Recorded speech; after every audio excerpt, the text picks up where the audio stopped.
Kaspersky, expert en sécurité informatique.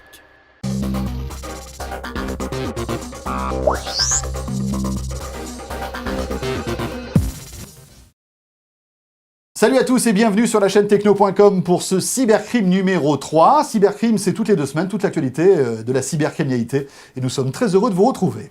Bonjour à tous et bonne année 2011. Et comme c'est l'année qui commence, François, on va tout naturellement jeter un petit coup d'œil dans le rétroviseur pour voir ce qui s'est passé en 2010 en matière de cybercriminalité. Une année qui a été riche justement en termes de sécurité et on va commencer par un constat tout simple, le virus est en train de disparaître. Le bon vieux virus qui nous a enquiquinés pendant des années est en train de tirer sa révérence mais au profit d'autres systèmes beaucoup plus dangereux tels que les malwares. Et oui, la disparition entre guillemets du virus n'est pas forcément une bonne nouvelle parce qu'en fait c'est surtout le nom qui change.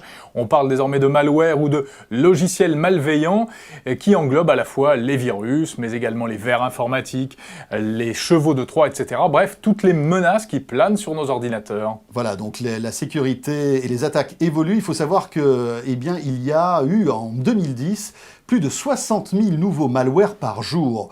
Un chiffre à comparer aux 45 000 nouveaux malwares qu'il y avait un an auparavant. Donc on voit qu'il y a une progression exponentielle.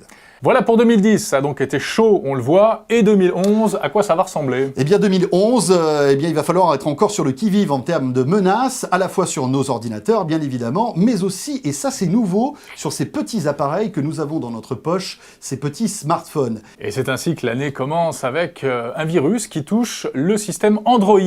Alors il s'appelle Janemy, ce virus spécial Android, il nous vient de Chine, et tenez-vous bien, ouais. C'est une vraie cochonnerie, alors qu'il peut faire des tas de choses. Bah écoutez, c'est horrible. Si vous installez de manière accidentelle ce petit programme sur votre smartphone Android, il va récupérer votre adresse IMEI, vous savez, votre numéro, on va dire, unique de téléphone portable, votre numéro de mobile aussi, mais aussi vos contacts, les applications que vous avez téléchargées, bref, toute une panoplie d'informations personnelles qui vont être envoyées sur des sites. Voilà, c'est ça le souci. La seule chose qu'on peut se dire pour se consoler, c'est que ce virus Janemy ne se récolte pas, ne se ramasse pas sur l'Android Market officiel, mais uniquement sur des sites pirates chinois. Donc encore une fois, de toute manière, la consigne est toujours la même, soyez prudents, n'allez pas sur n'importe quel site web, aussi bien avec votre ordinateur qu'avec votre mobile. Soyez prudents. Cybercrime, c'est toute l'actualité de la cybercriminalité, toutes les 2 semaines sur la chaîne techno.com. Alors parmi les nombreuses menaces qui planent sur nous aujourd'hui, eh bien il y a les bonnes vieilles arnaques, les arnaques qui visent à vous soutirer de l'argent mais qui passent aujourd'hui par Internet. Qui existent depuis la nuit des temps d'ailleurs, on vous fait croire monts et merveilles et puis on vous demande de l'argent. Le pire c'est que ça marche parfois, des gens se font avoir avec ce système-là. Damien Bancal, qui est le cofondateur du site zatas.com, est avec nous. Alors racontez-nous cette histoire incroyable Damien, bonjour tout d'abord. Bonjour à toutes et à tous. D'abord, une bonne et heureuse année 2011. Et on va commencer cette année par une arnaque qui vient de toucher une personne âgée du nord de la France. Une mamie de 65 ans, une veuve, pensait avoir trouvé l'âme sœur sur Internet. Alors l'histoire est assez simple, malheureusement dramatique, il faut bien l'admettre. Elle s'est inscrite sur un site de rencontre gratuit. Depuis le mois d'octobre, elle conversait avec, semble-t-il, un de ses voisins. En tout cas, un voisin régional. Ils conversaient, ils parlaient, elle est tombée amoureuse, soyons très clairs. Il est parti, soi-disant, en Côte d'Ivoire. Et c'est ici que l'arnaque doit commencer à vous faire tendre l'oreille. Eh bien, cet homme explique qu'il est parti voir sa tante, une tante qui doit être hospitalisée dans le pays. Et le problème, c'est que ça coûte cher. Donc, il a demandé de l'argent à cette dame. Elle a envoyé d'abord une première somme. Comme par hasard, l'opération s'est mal passée. La mamie amoureuse a renvoyé de l'argent jusqu'au point où elle a, accrochez-vous bien, envoyé 14 500 € à ce bel Hidalgo qui n'était rien d'autre qu'un arnaqueur basé à Abidjan.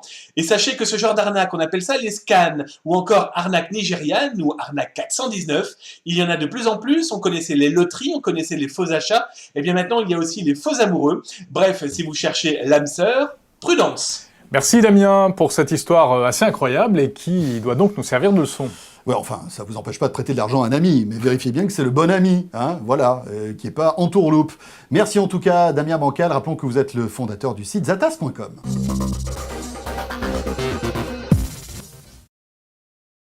Et on termine ce numéro de Cybercrime, comme bien à chaque fois, un petit conseil pratique. Aujourd'hui, comment sécuriser votre réseau Wi-Fi à la maison ? Oui, parce que nous sommes de plus en plus nombreux à avoir une box à la maison, elle est Wi-Fi. Et ce Wi-Fi doit être sécurisé. Ça, c'est la première chose qu'il faut vérifier lorsque vous installez votre nouvelle box. Regardez bien que votre hotspot est sécurisé. Oui, car aujourd'hui, avec la nouvelle loi Adopi, eh bien, vous êtes obligé de sécuriser votre réseau Wi-Fi à la maison. Alors, comment fait-on? Eh bien, il faut tout d'abord vous connecter à votre box, à partir de votre ordinateur relié par câble, à votre Livebox, Freebox, Novebox, etc. Et vous pouvez activer une sécurité. Il existe deux types de sécurité. Oui, deux cadenas en quelque sorte, deux procédés de sécurisation. Vous avez le WEP, le WEP et aussi le WPA. Le WEP est très commun. Le seul souci, c'est qu'aujourd'hui, c'est un système qui est vieillissant et que certains pirates peuvent craquer en quelques minutes et donc voir afficher en fait votre mot de passe, ce qui est quand même un peu embêtant lorsqu'on sécurise une connexion Wi-Fi. Donc, laissez tomber le WEP, préférez le WPA qui est beaucoup plus récent et beaucoup plus complexe en fait à décrypter. En principe, un peu plus sûr, voilà. On va dire. Même si, évidemment, dans le domaine de la sécurité informatique, il n'y a pas de risque zéro. Rien n'est inviolable. Hein. Cela dit, petit problème, François, eh bien, certains appareils électroniques un peu anciens, par exemple la console de jeu Nintendo DS, d'autres appareils de ce genre, ne reconnaissent pas le système WPA. Et donc, si vous voulez les utiliser, vous devrez revenir à la sécurité web.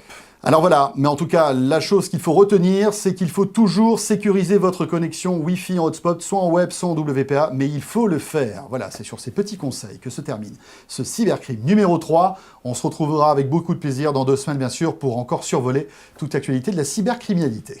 Protégez-vous bien et à très vite. Salut à tous.